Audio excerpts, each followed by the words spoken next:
Hello friends, welcome back to our channel R learning classes. एक बार मैं फिर से आप सभी के सामने हाजिर हूँ पॉलिटी का एक और नया वीडियो लेकर। तो पिछले वीडियो के रिस्पांस के बाद आज हम लोग हाजिर हैं एक नया वीडियो के साथ। तो अगर आपने मेरे पिछले वीडियो नहीं देखे हैं तो प्लेलिस्ट में आप चेक कर सकते हैं, नहीं तो डिस्क्रिप्शन बॉक्स में उसका मैं आपको लिंक दे दिया करूंगा, वो चेक करते जाइए साथ साथ। तो आज के वीडियो में हम लोग पढ़ेंगे, लास्ट वीडियो हमने आर्टिकल नंबर 81 तक कंप्लीट कर लिया था। आज हम पढ़ेंगे आर्टिकल नंबर 82 से आगे। ओके, तो चलिए वीडियो स्टार्ट करते हैं और आर्टिकल नंबर 82 में 82 में आते हैं। तो आर्टिकल नंबर 82 हमको, जैसे 81 हम लोग ने लोकसभा में खत्म कर दिया था, 82 हम लोग को क्या बताता है कि प्रत्येक जनगणना के बाद पुनः आयोजन होता है। कि मेन इंपॉर्टेंस का ये आता है कि 10 लाख की जनसंख्या पर एक सांसद होता है। सांसद जो एमपी हम लोग चुनते हैं, जो पार्लियामेंट में जाके बैठता है, हम लोग वोटिंग के द्वारा चुनते हैं उनको, तो वो मेन 10 लाख की जनसंख्या पर होता है। अब आप पूछेंगे 10 लाख से कम होगा तो क्या जनसंख्या होगी, या ये जनसंख्या किस बेसिस पे है या बढ़ जाते हैं। तो इसके तीन तरीके होते हैं। पहला तो ये कि 10 लाख से अगर कम जनसंख्या है तो वहां पर कोई सांसद नहीं होगा। ओके, दूसरी बात ये कि ये जो जनगणना होती है, मतलब ये जो 10 लाख काउंट किए जाते हैं कि 10 लाख होते हैं या नहीं होते हैं, तो वो इस टाइम काउंट की जाती है 1971 की जनगणना, जो काफी पुरानी है, बट इस पे काउंट की जाती है कि अगर 1971 में उस इलाके में, उस जगह में 10 लाख लोग थे, तब बात की जाती है आगे। ठीक है, अब इतनी पुरानी क्यों है वो तो फिर आगे जा देखते हैं। और इसी बिहार पे यहाँ पर लोग बढ़ते जाते हैं, क्यों हर 10 साल की इसका मतलब ये था प्रत्येक जनगणना के बाद पुनः आयोजन होता है। यानी कि एक जनगणना खत्म होती है और जो 10 साल में एक बार होती है, उसके बाद पुनः इसको रिवाइज किया जाता है, पुनः पूछा जाता है कि कितने लोग बढ़े या क्या रेशियो में बढ़ गया। उस हिसाब से सीटें लोकसभा और राज्यसभा में बढ़ाई और घटाई जाती है। घटाई तो नहीं जाती, जैसे मतलब बढ़ाई जाती है। 2002 में एक संशोधन हुआ था जिसमें सीट में परिवर्तन बोला गया था, जो लोकसभा में 2026 तक नहीं होना था। यानी कि जो पिछले वीडियो में जैसे मैंने आपको बताया था कि 2026 तक लोकसभा की सीटें जितनी अभी हैं उतनी ही रहेंगी। 2026 यानी कि जो अगला जो इलेक्शन होगा, यानी अगला जो, उसमें बोला जाएगा कि कितनी सीटें बढ़नी चाहिए, अदरवाइज कितनी सीटें रहनी चाहिए। क्यों? क्योंकि हम लोग की तब तक जनगणना हो चुकी होगी, जनगणना के 5 साल के बाद ये चीज प्रोसेस में लाई जाएगी। लेकिन जो जनगणना होगी हमारी, जो होगी 2021 की, अब होनी है कि कब होनी है वो अलग मैटर है। 2021 में जनगणना होनी थी इसी साल, लेकिन इस पे काउंट नहीं की जाएगी, काउंट की जाएगी 20 साल पुरानी, यानी कि 2001 की जनगणना पर। क्यों? क्योंकि ये जो अमेंडमेंट था ये 2002 में आया हुआ था, इसलिए 2001 की जनगणना पर ये जो 2026 की सीटें बढ़ाई जाएंगी, बोला गया था 2026 तक सीटें नहीं बढ़ेंगी, तो अब जो बढ़ाई जाएंगी वो इस पे बढ़ाई जाएंगी। ठीक है, 2001 की जनगणना पर कि किस हिसाब से क्या रेशियो बनता है। तो मेनली आप इतना मान सकते हैं कि 10 लाख की जनसंख्या पर एक सांसद बोला गया था आर्टिकल नंबर 82 में। ओके, आगे बढ़ते हैं। आर्टिकल नंबर 83 में बोला गया सदन की अवधि। सदन मतलब जो हम लोग ने पढ़ा, सदन जो हम लोग पढ़ चुके हैं वही पार्लियामेंट, उसके बारे में। तो अवधि यानी कि 2 अवधि होती है। पहली बात तो एक लोकसभा होती है, राज्यसभा होती है। सदन 2 सदन होते हैं, राज्यसभा और लोकसभा। तो लोकसभा की अवधि होती है 5 साल। 5 साल मेनली 5 साल ही होती है। 5 साल के बाद जो चुनाव होता है और फिर दोबारा आता है, फिर चुनाव होता है, फिर दोबारा आता है। राज्यसभा एक अस्थायी सदन है, ये हम लोगों ने पिछले वीडियो में सर्च किया था, मतलब पिछले वीडियो में पढ़ा था। स्थायी सदन होता है, इसको कभी भंग नहीं किया जा सकता है। हाँ, लेकिन इसके सदस्य की अवधि जो होती है 6 साल होती है। इसका एक क्वेश्चन आया हुआ है कि राज्यसभा की कितनी अवधि होती है। ठीक है, तो आप उसमें कोई अवधि नहीं होती, क्योंकि राज्यसभा एक स्थायी सदन होता है। लेकिन अगर क्वेश्चन ये पूछा जाता है राज्यसभा के सदस्यों की अवधि कितनी होती है, तो आप उस जगह आंसर टिक करेंगे 6 साल। ओके, लोकसभा के सदस्यों की अवधि कितनी होती है, तो 5 साल। लोकसभा कितनी अवधि होती है लोकसभा की, तो 5 साल होती है। राज्यसभा की कितनी होती है, तो राज्यसभा की कोई अवधि नहीं होती, क्यों? स्थायी सदन होता है। राज्यसभा के सदस्यों की अवधि 6 साल। ओके, चलिए अब आते हैं आर्टिकल नंबर 84 में। आर्टिकल नंबर 84 में बोला गया कि सदस्यों की अर्हता। अर्हता का मतलब होता है एलिजिबिलिटी, कितने लोग योग्य हैं यहाँ पर आने के लिए, पार्लियामेंट में जाने के लिए। आर्टिकल नंबर 84 में जिक्र किया गया है। तो उसकी कुछ कंडीशन दी गई है। पहली कंडीशन हो भाई भारत का नागरिक होना चाहिए, मेन इंपॉर्टेंट कंडीशन तो यही, भारत का नागरिक होना चाहिए। दूसरी, पागल या दिवालिया नहीं होना चाहिए। अब पागल तो आप सब समझ गए होंगे, पागल किसको बोलते हैं। दिवालिया मींस क्या होता है? दिवालिया मींस ये होता है कि जो ये आप समझ सकते हैं कि अपनी औकात के हिसाब से जो ज्यादा कर्ज ले लेता है, या बोलते हैं उसको नहीं, लोन ले लेता है और फिर वो उसको चुका नहीं पाता है, तो उसको दिवालिया घोषित कर दिया जाता है। जैसे कि आप विजय माल्या का एग्जाम्पल ले सकते हैं, नीरव मोदी ले सकते हैं, तो ये लोग दिवालिया हैं। अब ये लोग संसद का हिस्सा नहीं बन पाएंगे, क्योंकि लोग संसद का चुनाव नहीं कर सकते, ना ही संसद में लोग आ सकते हैं। ठीक है, तो मेन इंपॉर्टेंट बस ये होता है। क्यों? क्योंकि पहले आएंगे तो पहले अपने ही जेब भरेंगे, आपसे इतना समझ सकते हैं। तो पागल और दिवालिया नहीं होना चाहिए, दूसरी कंडीशन। तीसरी कंडीशन आती है लाभ के पद पर नहीं होता है। इसको बहुत लोग कंफ्यूज हो जाते हैं, लाभ का पद का मतलब क्या होता है। तो मेनली लाभ के पद का मतलब आप सिंपल वे में इतना आप समझ सकते हैं कि लाभ के पद का मतलब सरकारी नौकरी। अगर आपके पास सरकारी नौकरी नहीं है तो आप चुनाव लड़ सकते हैं, ठीक है। इसको आप बेसिक वे में इतना समझ सकते हैं कि मुकेश अंबानी भारत के सबसे अमीर व्यक्ति हैं, लेकिन वो उनका लाभ का पद नहीं है, वो लाभ के पद पे नहीं है, तो वो जब चाहे तब चुनाव लड़ सकते हैं बिना किसी उसके, ठीक है। तो अर्हता ये होनी चाहिए कि लाभ के पद पर नहीं होना चाहिए। अगर एक गवर्नमेंट जॉब वाला कोई मतलब है पर्सन और वो बिना गवर्नमेंट जॉब छोड़े आप सोचेंगे चुनाव लड़ ले, तो वो पॉसिबल नहीं है, ठीक है। क्यों? इसकी कंडीशन होती है लाभ के पद पर नहीं होना चाहिए। नेक्स्ट आता है लोकसभा के लिए एलिजिबिलिटी होती है 25 साल और राज्यसभा के लिए होती है 30 साल। आप बोलेंगे कि जो प्रधानमंत्री, कभी कभी क्वेश्चन पूछा जाता है कि प्रधानमंत्री की क्या बोलते हैं, प्रधानमंत्री की एज कितनी होनी चाहिए प्रधानमंत्री बनने के लिए, सॉरी किसी पर्सन की एज कितनी होनी चाहिए प्रधानमंत्री बनने के लिए, तो 25 साल या 30 साल। तो उसमें अगर दोनों ऑप्शन में है तो अब डिपेंड करता है, क्योंकि दोनों भी तरह से प्रधानमंत्री बनाया जा सकता है। जैसे कि हमारे पिछले जो प्रधानमंत्री थे राज्यसभा से थे डॉक्टर मनमोहन सिंह, तो जाहिर सी बात है कि उनकी जो राज्यसभा के सदस्य तभी बने होंगे जब उनकी जो एज थी वो 30 साल हो चुकी होगी, तो जाहिर सी बात है वो 30 साल से अबव होंगे। उसके अलावा अगर कोई लोकसभा से बनता है प्राइम मिनिस्टर, जैसे कि अभी हमारे नरेंद्र मोदी जी, तो वो लोकसभा से हैं, तो यानी कि वो 25 साल से ऊपर होने चाहिए। बस मेन इंपॉर्टेंट बस ये है कि डिपेंड करता है कि प्रधानमंत्री हमारा कहाँ से आ रहा है, लोकसभा से आ रहा है अथवा राज्यसभा से आ रहा है, तो उस पर डिपेंड करता है कि उसकी जो एज होनी चाहिए मिनिमम कितनी होनी चाहिए, 25 साल अथवा 30 साल। ओके, तो आर्टिकल नंबर 82, 83 और 84 हमने कंप्लीट कर दिया। अब और आते हैं आर्टिकल नंबर 85 में। वैसे ये हम लोग थोड़ा सा कम हम लोग पिछले वीडियो में पढ़ चुके हैं, लेकिन इसको एक बार हम फिर से दोबारा से रिवाइज करा देते हैं।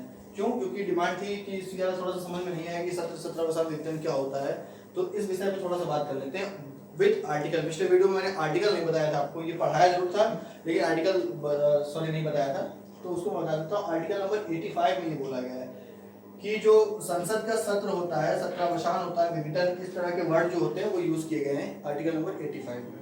अब इसका मतलब क्या होता है वो हम जानते हैं कि जो संसद का सत्र बुलाता है, सत्र मतलब होता है सेशन, तो कौन बुलाता है? राष्ट्रपति। क्यों? राष्ट्रपति को ये दिया गया है कि भाई हर, अभी मैं आगे चर्चा करूंगा इसमें कि हर 6 महीने में एक बार आपको संसद का सत्र बुलाना है। अब ये सब यहाँ तो नहीं होते, जो एमपी है, एमपी होते हैं, मैं अभी एमपी की बात कर रहा हूँ, तो सब लोग तो दिल्ली में बैठे नहीं होते हैं, ठीक है, दिल्ली में घर होते हैं, सब तो अपने अपने क्षेत्र में होते हैं और वहाँ काम कर रहे हो, तब काम जो कर रहे हो तो वो अलग बात है, कर रहे हैं कि नहीं कर रहे हैं, लेकिन वो सब अपने अपने क्षेत्र में होते हैं। भाई जो यूपी का यूपी में, तमिलनाडु, आंध्र प्रदेश, हर जगह सब अपने अपने अलग होते हैं।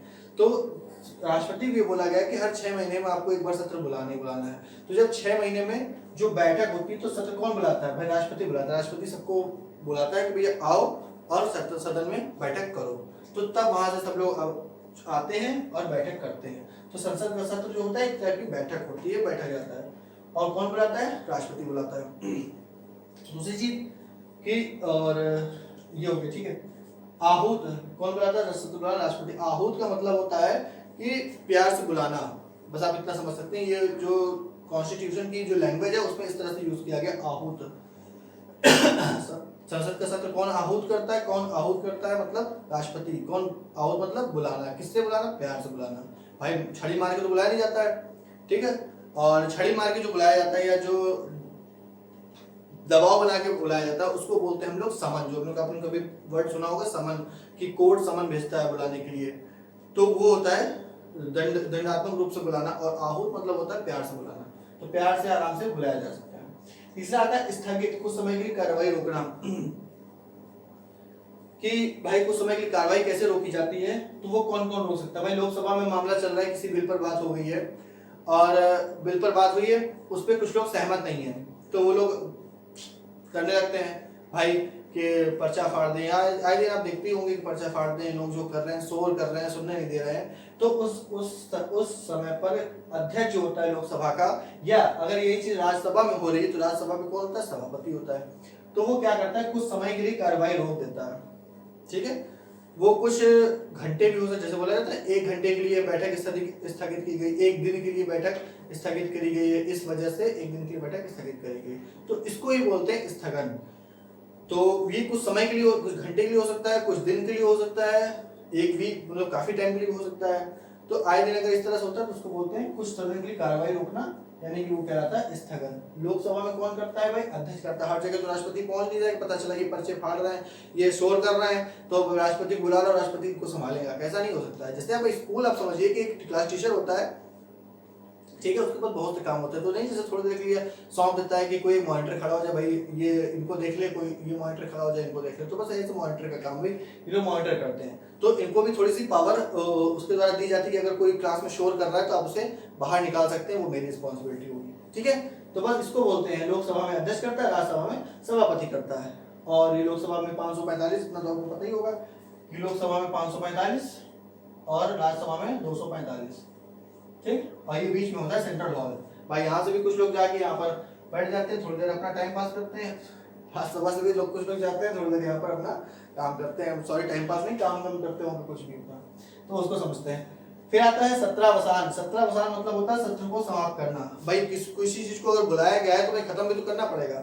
तो राष्ट्रपति ने अगर सबको अपने अपने वहां जगह बुलाया है और कहा गया बैठक करो, तो कुछ टाइम के बाद एक टाइम पीरियड होगा कि उसके बाद उसको सदन को खत्म करना पड़ेगा। बोला गया सत्रावसान, इस सदन की बैठक नहीं खत्म होती है, अपने अपने क्षेत्र में जाओ, अपने अपने घर जाओ, अपने अपना काम करो, फिर मैं जब अगली बार बुलाऊंगा तब वापस आ जाना इस जगह पर दिल्ली में बैठक करने के लिए, ठीक है। तो उसको बोलते हैं सत्र को समाप्त करना। कौन करता है? राष्ट्रपति। बुलाता है कौन है? राष्ट्रपति। और भेजता कौन है? राष्ट्रपति। उसके बाद आता है विघटन या भंग। उसको क्या बोलते हैं? तो ये विघटन और भंग तो आप समझ लो कि राज्यसभा में तो कभी हो नहीं सकता, क्योंकि राज्यसभा एक स्थायी सदन है, वहां तो विघटन हो सकता है। कहां पर हो सकता है? ओनली लोकसभा में, वो भी बहुमत खो देने पर राष्ट्रपति द्वारा विघटन भंग किया जाता है। अब जैसे कि लोकसभा में, राज्यसभा में तो होगा नहीं, तो लोकसभा में इस टाइम एनडीए के पास टोटल सीट है 303, ठीक है, 303 सीट है।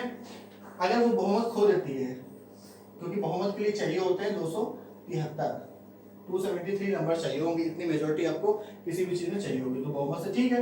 लेकिन अगर भाई 50 लोग चले गए यहाँ से, 50 किसी बिल को पास कराना, वो लोग आ नहीं रहे या कुछ भी हो गया, वो लोग छोड़ के चले गए, भाई दूसरी पार्टी में शामिल हो गए, तो अब यहाँ पर कितने बचेंगे? 253, ठीक है। तो ये हो गया 273 से 20 कम पड़ गए, तो अब ये नहीं साबित हो पाएगा। तो ये राष्ट्रपति इनको एक मौका देगा कि भाई एक मौका लीजिए और अपना बहुमत जो लोकसभा में साबित करिए, है आपके पास। नहीं साबित कर पाएंगे तो लोकसभा में बहुमत खो दिया तो राष्ट्रपति द्वारा कह दिया जाता है। ये मीटिंग यहीं पर खत्म होती है। 2019 में चुनाव हुए थे, फॉर एग्जांपल 2021 में उन्होंने बहुमत खो दिया, तो जो चुनाव 2024 में होने वाले थे वो 24 में ना होकर 2021 में ही हो जाएंगे, तो इसको बोलते हैं लोकसभा का विघटन, ठीक है। ओके, तो आई होप ये चीज आप समझ गए होंगे, ये पूरा कॉन्सेप्ट। चलिए अब इसी में थोड़ा सा देख लेते हैं।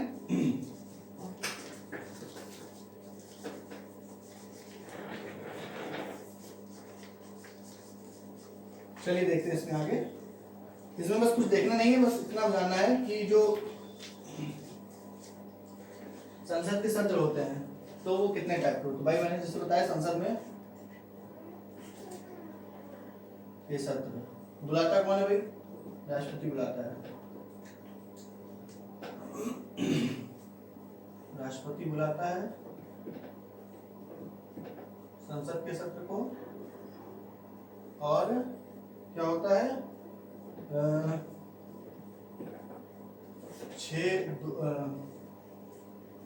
2 सत्र के बीच 6 महीने से ज्यादा का समय नहीं,